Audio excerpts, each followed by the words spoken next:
अरे वाह, रउआ के तो मॉडल बने से केहू ना रोक पाई। आई दुर्गा जी। हाँ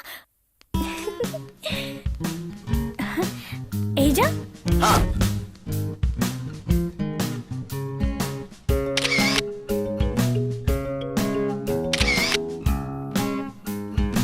अब ये तरफ झुकी, ये तरफ।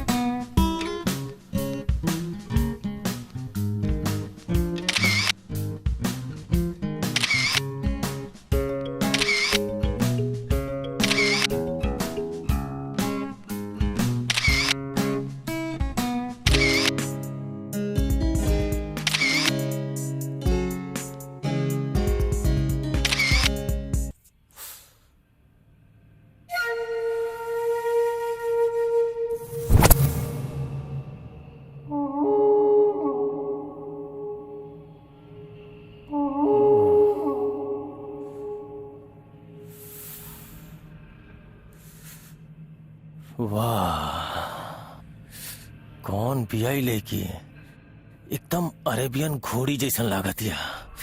जबरदस्त। सर ये आपसे मिले खातिर अपॉइंटमेंट लेवे आई रहली है, हम माना करके वापस कर।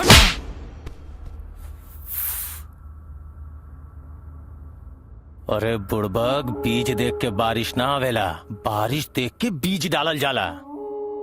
समझ ले? हम समझनी ना। देख, जब हम पावर में रहनी तो मिले वाला लोग हमारा अपन ना रहे। बिना पोजीशन में मिले वाला लोग ही अपन होला। और अगर ऊपर से एक लड़की होके तो सोना पे सुहागा। अते बिना पूछले ओकरा वापस भेज देले। जाके पूछ ओकरा का चाहिए। स्टेडियम के सेलार में योगा सिखावे खातिर परमिशन लेवे आई रहली।